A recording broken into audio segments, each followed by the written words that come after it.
Bueno, en la comunicación de Gustavo Petro comparó lo sucedido con lo ocurrido en 2019, en enero, en la Escuela de Cadetes de la Policía Colombiana en Bogotá, que dejó un saldo de 20 muertos y 68 heridos. Como les comentaba al comienzo del programa, esto fue lo que causó que se cancelaran, que terminaran las negociaciones de paz que adelantaba el gobierno de Iván Duque con la guerrilla del ELN.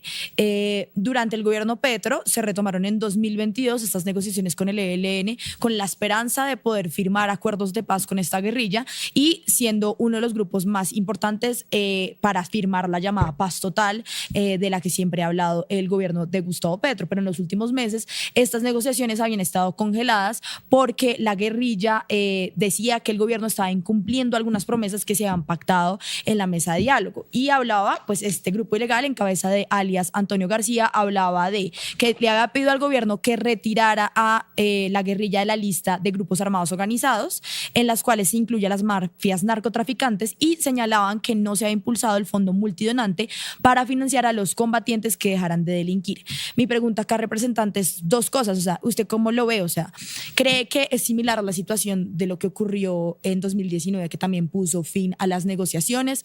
¿Cree que el gobierno no le estaba cumpliendo a la guerrilla del ELN? Y la tercera pregunta es, ¿qué va a pasar? Porque algunos analistas políticos sostienen que esto simplemente es una pausa, pero que en efecto más adelante el gobierno retomaría las negociaciones. Vuelvo y lo digo, y escuchar al ministro de Defensa, pues realmente aseguro mucho más ese sentimiento de indignación que tenemos, porque solo con lo ocurrido ayer fue que volcó al gobierno a pronunciarse.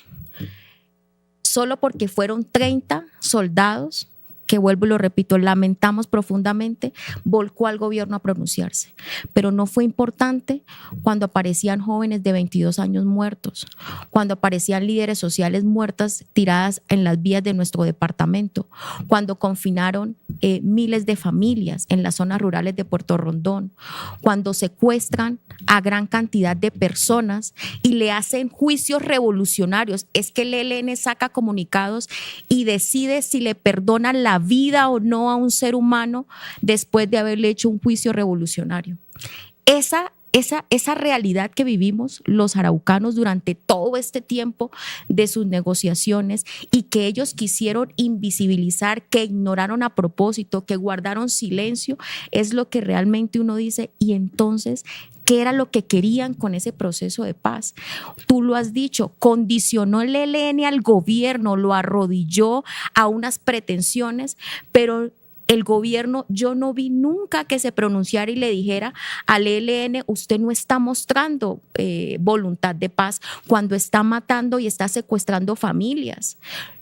La demostración de falta de voluntad evidente del ELN estuvo en todo este proceso, pero tuvo Arauca que padecer eso que sucedió ayer, en el que también fueron víctimas más de 1.400 estudiantes que estaban en un colegio cercano a esta guarnición militar, para que llamara la atención de lo que estaba pasando en Arauca. Eso no se puede concebir ni atender en un gobierno que realmente tenga el carácter suficiente para darle prioridad e importancia a lo que realmente es, que es la gente, la vida de la gente. El diagnóstico estaba supremamente claro. En Arauca como tal, hace presencia uno de los frentes del ELN más poderosos de alguna manera, más beligerantes militarmente, como es el Frente Domingo Laín, que tiene un poderío militar, un control territorial bastante grande, que tiene unas fuertes fuentes de financiamiento en el departamento de Arauca, con las extorsiones que hacen, con el impuesto a la guerra que deben pagar absolutamente todos, desde el más pequeño al más grande, los contratistas, la contratación pública, porque lo han dicho en sus comunicados oficiales, porque con el ataque a los oleoductos presionan a las multinacionales para que también tributen, porque el control del contrabando y el narcotráfico también hace que de ahí ellos se puedan financiar, no solo para su accionar en el departamento de Arauca, sino alrededor, por supuesto, del país. Y ellos tienen la retaguardia estratégica que es Venezuela, donde tienen todo el resguardo y la protección del régimen de Maduro, que el gobierno, por supuesto, lo sabe, que Maduro se jacta de decir que es garante del proceso de paz, cuando realmente lo que hace allí es brindarle las condiciones para que sean ahí donde se preparen sus campamentos, el tema logístico, accionen en el departamento y se resguarden al otro lado de la frontera. Todas esas condiciones, y es lamentable la realidad. ¿Dónde está en ese momento en que se dialogó? ¿Dónde está ese pronunciamiento de esos negociadores o de los negociadores del gobierno nacional? ¿Por qué no se excluyeron a los araucanos, a la sociedad civil y a la dirigencia, que somos los que hemos padecido el conflicto, de participar de esos diálogos? ¿Por qué no nos enterábamos ya cuando tomaban decisiones de llevar a integrantes del ELN presos en cárceles que estaban alrededor del país, de llevarlos a la cárcel de Arauca? ¿Por qué cuando fue terrible la forma en cómo se manejó y no había otro resultado distinto a que esto fracasara? Y vuelvo y lo repito, hoy lo dije en el Congreso, en mi constancia, yo hoy culpo al gobierno nacional y a Gustavo Petro, porque esto que hoy está pasando se pudo prevenir si ellos en su momento realmente hubiesen hablado claro y hubiesen dejado digamos, en el centro y la esencia de las negociaciones, que el desescalonamiento del conflicto realmente se viviera en los territorios, y eso no ha pasado. Entonces, ese aprovechamiento del fortalecimiento militar que tuvieron durante el tiempo que estuvo el cese bilateral al fuego, que además lo prorrogaron 6 meses más, pues es lo que hoy hace que los araucanos sientan que hemos retrocedido cerca de 20 años.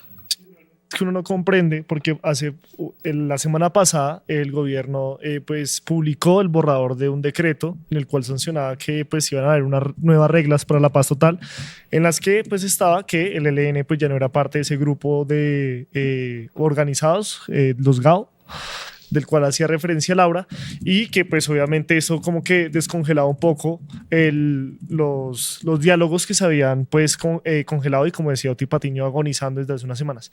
Pero la pregunta es, si ya pues no hay estos diálogos, si ya pues la presidencia se ve pues maniatada, ¿qué solución, digamos, propondrían los araucanos, su merced, como representante de ese departamento para hacerlo? Porque algunos hablan, no, pues una arremetida militar, pero la sociedad civil sigue quedando en el medio. Entonces, es que es un tema muy difícil, la verdad.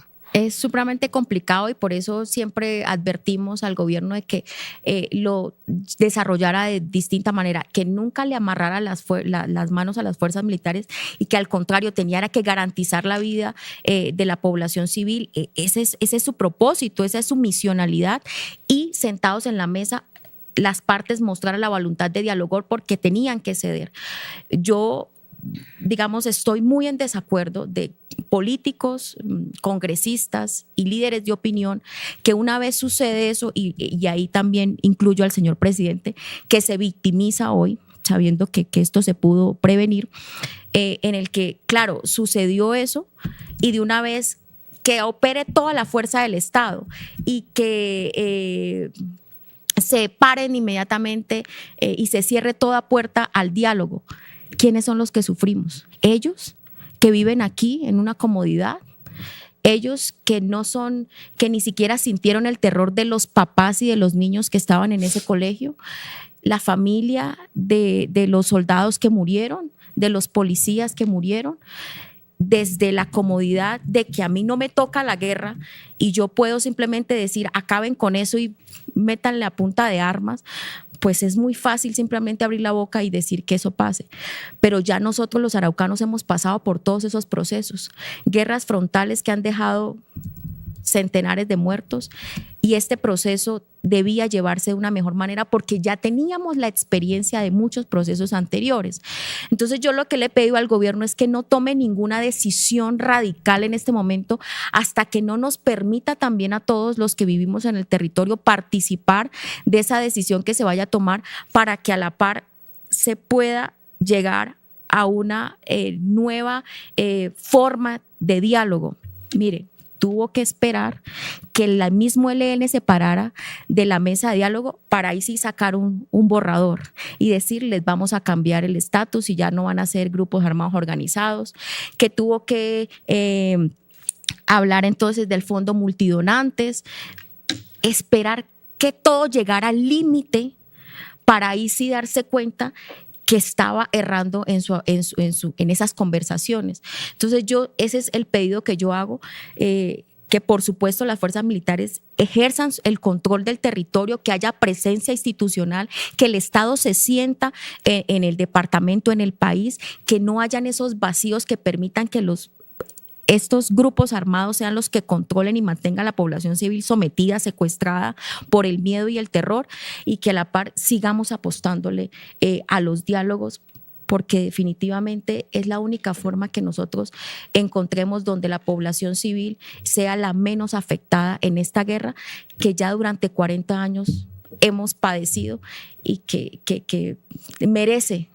Que si ya llevamos 60 años en conflicto y tenemos que durar 20 años conversando, pero lo hagamos, pero que la gente en el territorio sienta esa tranquilidad mientras eso sucede y legitime, por supuesto, las acciones que pretende hacer el gobierno con el concurso de todos los que habitamos el territorio. Apoya el trabajo periodístico del Tercer Canal. Ingresa a la app o a www.nequi.com. En la app ve al signo pesos y elige la opción enviar plata o a la opción recargar. Recuerda que en la página web escoges la opción recargar. Ingresa a la aplicación o a la página web de DaviPlata. Dale clic a la opción pasar plata. Elige la opción a otro DaviPlata, llena los datos y digita el número de cuenta 304-271-5010. Continúa los pasos y confirma tu aporte y listo.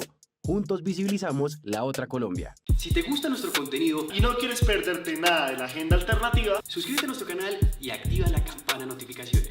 recuerda darle like a este video y por supuesto compartirlo con tus familiares, amigos y conocidos. Así juntos visibilizamos. La Colombia profunda.